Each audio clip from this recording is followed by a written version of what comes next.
अस्सलाम वालेकुम दोस्तों, मेरा नाम है डॉक्टर मोहम्मद शत्तल। आप लोग देख रहे हैं मेरा यूट्यूब चैनल। जैसा कि आप लोगों को पता है, आजकल हमारी एक सीरीज़ चल रही है जिसमें हम बात करते हैं इटली की वो यूनिवर्सिटीज़ जिन्होंने पीएचडी पोजीशंस अनाउंस किए हुए हैं। तो आज जो हम जिस यूनिवर्सिटी के बारे में बात करने जा रहे हैं उसका नाम है पॉलिटेक्निकल यूनिवर्सिटी ऑफ ट्यूरिन, जिसमें 110 से ज़्यादा सीट्स अवेलेबल हैं, मोर देन 16 डिफरेंट मेजर्स, जो तकरीबन दुनिया जहान के फेमस मेजर्स हैं वो सब के सब इसमें कवर्ड हैं। जैसे एरोस्पेस इंजीनियरिंग हो गया, आर्किटेक्चर हो गया, बायो इंजीनियरिंग हो गया, सिविल एनवायरमेंटल इंजीनियरिंग हो गई, computer control, design and technology, energy engineering, management production design, mechanical engineering, metrology, physics, pure and applied mathematics, regional and urban development, electrical, electronics, communication, industrial chemistry and chemical engineering जैसे 16 different programmes में आप apply कर सकते हैं। अगर stipend के हवाले से बात की जाए तो राउंड अबाउट पाकिस्तानी तकरीबन 4 से 5 लाख पर मंथ आपको मिलेंगे, जो सालाना तकरीबन 60 लाख के करीब बन जाता है। वो 4 साल के लिए मुसलसल आपको मिल सकते हैं। अगर आप पीएचडी फिनिश करना चाहते हैं तो ये आपके लिए एक बहुत ही ज़बरदस्त अपॉर्चुनिटी हो सकती है। इसके लिए आप लोगों को कोई ख़ास ईमेल्स वगैरह करने की ज़रूरत नहीं है, आपको एक्सेप्टेंस लेटर लेने की ज़रूरत नहीं है। सिर्फ आपने करना क्या है, एक फॉर्म है वो आपने फिल करना है विथ प्रॉपर डॉक्यूमेंटेशन। और इसमें जो क्राइटेरिया है इटली में, वो आप लोगों का रिसर्च प्लान है पीएचडी के लिए। और रिसर्च प्लान अगर आपने सही लिखा हुआ है तो आपके चांसेस जो है वो सिलेक्शन के काफ़ी ज़्यादा बढ़ जाते हैं। दूसरा होता है मोटिवेशन लेटर। कुछ यूनिवर्सिटीज़ हैं जिनमें आपको मोटिवेशन लेटर के अलावा स्टडी प्लान भी चाहिए होता है। बाकी ज़्यादातर यूनिवर्सिटीज़ में जो है वो आपको स्टडी प्लान नहीं, रिसर्च प्लान और मोटिवेशन लेटर पे काम हो जाता है। और तीसरी बात जो है, मेन जो रिक्वायरमेंट है इनकी है वो सीवी है। सीवी आपकी बहुत ज़बरदस्त लिखी हुई होनी चाहिए, प्रॉपरली उसमें हर चीज़ मेंशन होनी चाहिए। और इसके अलावा इसकी खास बात यह है इस यूनिवर्सिटी की, इसके 3 सेशन हैं। 3 सेशन मतलब आप 3 मरतबा एक ही साल में अप्लाई कर सकते हैं। एक सेशन इनका गुजर गया है जिसकी डेडलाइन 30 अप्रैल 2026 थी, और जो दूसरा सेशन है कमिंग सेशन, जिसे आप 16 नवंबर 2026 उसकी डेडलाइन है दूसरे सेशन की। मतलब आप करंटली आप अप्लाई कर सकते हैं इस सेशन के लिए। और इसके अलावा जो नेक्स्ट सेक्शन है उसकी जो तीसरा सेशन जो होगा वो है 15 फरवरी 2027। तो आप इन दोनों के लिए अप्लाई कर सकते हैं, क्योंकि पहले वाला जो है वो ख़त्म हो चुका है। तो अगर आप सारे डॉक्यूमेंट सही करके अप्लाई करते हैं तो आपके सिलेक्शन के काफ़ी सारा चांसेस जो है वो बढ़ जाते हैं। तो इसमें किस तरह अप्लाई होगा, कौन कौन से डॉक्यूमेंट्स रिक्वायर्ड हैं, कौन से मेजर की कितनी सीट्स हैं, तो उसके लिए आपको वीडियो एंड तक देखना पड़ेगा।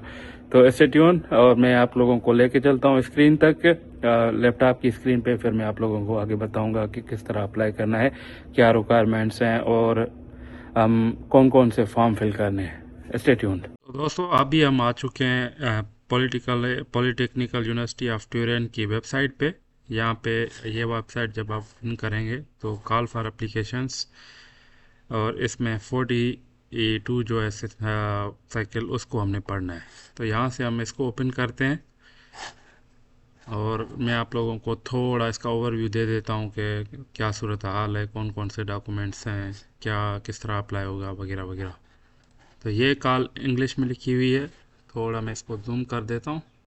ये 16 मेजर्स हैं और इसमें हर मेजर की जो सीट्स हैं वो यहाँ पे लिखी हुई हैं। 110 टोटल सीट्स हैं और तकरीबन दुनिया जान के सारे मेजर्स हैं। इसमें आपने अप्लाई करना है, जो भी आपका मेजर है उसके हिसाब से आपने पढ़ना है। और मैक्सिमम जो है आप 5 प्रोग्राम्स के लिए अप्लाई कर सकते हैं, अनटिल अनलेस आपको क्या कहते हैं वो आपसे रिलेटेड हो। और उसके साथ साथ जो है वो क्या कहते हैं, आपके जो फीस है वो सब के लिए आपको अलग से पे करनी पड़ेगी। मतलब एक के लिए, फिर दूसरे के लिए, तीसरे, चारों पांचों प्रोग्राम्स के लिए आपको फ़ीस जो है वो अप्लाई देनी पड़ेगी। और इंग्लिश प्रोफिशिएंसी के ऊपर आप अप्लाई कर सकते हैं। यहाँ पे इन्होंने लिखा हुआ है ये, यहाँ तो IELTS TOEFL होने चाहिए। यहाँ अगर आपकी डिग्री जो है वो उसमें इंग्लिश टार्ट में है तो आप अप्लाई कर सकते हैं। ये इन्होंने क्लियरली NXS 3 जो है वो उनमें इन्होंने क्लियरली लिखा हुआ है। यहाँ पे ये देखें, क्लियरली लिखा हुआ है कि अगर आपकी डिग्री जो है इंग्लिश में थी तो क्या कहते हैं, आप ज़रूरी आपके लिए IELTS या TOEFL वगैरह की ज़रूरत नहीं है। ये कंट्रीज सारे दिए हुए हैं इन्होंने, इंडिया, पाकिस्तान, बांग्लादेश और भी कंट्रीज़ हैं। इस लिस्ट वाले जो भी कंट्रीज़ हैं वो उनको IELTS TOEFL या और कोई सर्टिफिकेट देने की ज़रूरत नहीं है। हाँ, अलबत्ता अगर आपके पास है तो आपको क्या कहते हैं, आपके लिए ये प्लस पॉइंट है।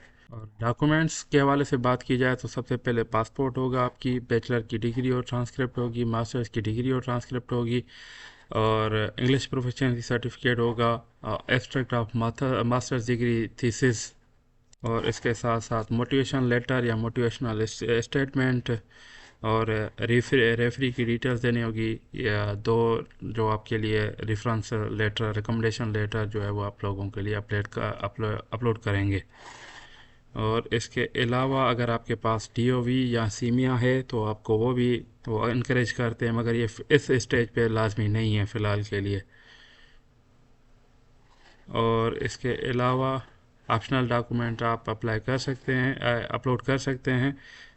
और ये इनकी डेडलाइन है, सेकंड पीरियड के लिए आप अप्लाई कर सकते हैं नवंबर में, और 2027 की फरवरी में थर्ड फेज से स्टार्ट होगा। ये इनकी वेबसाइट है, इस पे ऑनलाइन फॉर्म फिल होगा। वो किस तरह होगा वो हम बाद में करते हैं। और 30 यूरो की जो फ़ीस है वो हर प्रोग्राम के लिए है। अगर आप एक प्रोग्राम के लिए अप्लाई कर रहे हैं तो 30 यूरो होगी।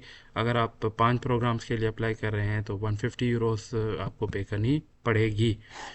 और अगर इनकी पॉइंट्स की बात की जाए कि मार्क्स वगैरह इनकी किस तरह होंगी, इवोल्यूशन, क्वालिफ़िकेशन जो है वो इन चीज़ों पे आपकी जो लेवल ऑफ क्वालिफ़िकेशन है उसकी 6 पॉइंट्स हैं। और इसके अलावा मतलब बैचलर के अलग से हैं, मास्टर्स के अलग से हैं, GRE के स्कोर है, और रिलेवेंस ऑफ स्टडी की 14 पॉइंट्स हैं, इंग्लिश प्रोफिशिएंसी की 8 पॉइंट्स हैं, पब्लिकेशन जो है वो 8 पॉइंट्स हैं, और post graduate career and other activities around the awards उसकी जो है वो 10 पॉइंट्स हैं। ड्यूरेशन ऑफ स्टडी की जो है 4 पॉइंट्स हैं। मास्टर्स थीसिस एब्स्ट्रैक्ट की 8 पॉइंट्स हैं मैक्सिमम। टोटल ये बनते हैं जाके 40 पॉइंट्स। और इसके अलावा जो 40 पॉइंट्स हैं वो है क्या कहते हैं, इंटरव्यू के लिए भी हैं। अगर आप ये एक बहुत ही अच्छा तरीका है, आप लोग अंदाज़ा हो जाएगा कि आप इंटरव्यू के लिए शॉर्ट लिस्ट हो जाएंगे कि नहीं होंगे। बस मेक श्योर करें आपने जो डॉक्यूमेंट्स हमने ऊपर दिए हैं वो आप सही करके वो करें, इसको सही करके डॉक्यूमेंट्स बनाएं, और उनमें कोई मिस्टेक्स वगैरह नहीं होनी चाहिए। डेडलाइन हम पहले बात कर चुके हैं। और जो सिलेक्शन लिस्ट होगी, जो भी कैंडिडेट सिलेक्ट होंगे वो इनकी वेबसाइट पे पब्लिश होगी। वो आप लोगों को सेपरेटली नहीं बनाएंगे, तो बेहतर ये है कि आप इनकी वेबसाइट अप्लाई करने के बाद वक्तन वक्तन चेक किया करें। और इसके अलावा जो है इसमें एक और बात ये है, मैं वापस आके इधर आप लोगों को बताता हूँ कि एक रेगुलर पोजीशंस हैं और रिजर्व पोजीशंस हैं। इनमें फ़र्क ये है कि जो रेगुलर है वो इसमें कोई भी मेजर किसी भी हवाले से आप अप्लाई कर सकते हैं। रिजर्व सीट्स वो कुछ फॉरेन प्रोजेक्ट्स के लिए है, फॉरेन गवर्नमेंट्स के लिए है, या कुछ रिजर्व फेलो के लिए है। यहाँ पे इन्होंने पहले बताया हुआ है, ये आपका मेजर से सपोज़ डिज़ाइन एंड टेक्नोलॉजी है तो उसमें, या एनर्जेटिक्स है, तो इसमें 3 जो पोजीशंस हैं वो scholarship with own research topic, मतलब इस पे आप किसी भी टॉपिक पे दे सकते हैं रिसर्च प्लान। अगर आप प्री डिफाइंड टॉपिक पे अप्लाई करना चाहते हैं तो इसमें 8 पोजीशंस हैं। फिर इन्होंने उसकी डिटेल्स अलग से लिखी हुई हैं। ये इन्होंने 8 पॉइंट्स दिए हुए हैं। इसमें ये होगा कि उन्होंने टॉपिक दिए होंगे और उसमें उनको कौन सा बंदा चाहिए, ये सारी डिटेल्स, फिर स्किल्स वगैरह उन्होंने सारी कुछ लिखा हुआ है, सारा कुछ लिखा हुआ है कि हमें इस तरह का बंदा चाहिए इस प्रोजेक्ट के लिए। और इस प्रोजेक्ट के लिए आप सुपरवाइज़र से रब्ता करना चाहें तो कर सकते हैं। तो ये मतलब एक डिफरेंस है। तो आपने कॉल जो है वो सही करके पढ़नी है। कॉल पढ़ने के बाद आपने ये जो है यहाँ से इस पर क्लिक करना है। और यहाँ से आके आपने रजिस्ट्रेशन करनी है सबसे पहले। तो ये सारी डिटेल्स फिल करने के बाद आपको इसको रजिस्टर करना है कि रजिस्ट्रेशन जो है वो सक्सेसफुल हो जाएगी। आपको ईमेल आएगी, ईमेल चेक करनी है। ईमेल आ चुकी है, इस पे हमने क्लिक करना है तो आपका अकाउंट जो है वो एक्टिवेट हो जाएगा। क्लिक हेयर टू प्रोसीड पे क्लिक करना है आपने।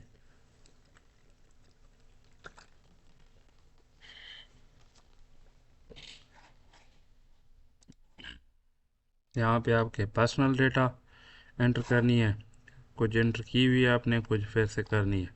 ठीक है, स्टडीज़ कंप्लीट में आपने जो भी आपका स्कूल है, बैचलर से लेके मास्टर्स सब ऐड करने हैं।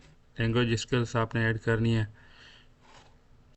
और यहाँ से आपने जो है वो मीडियम ऑफ इंस्ट्रक्शन से इंग्लिश वो करनी है सिलेक्ट।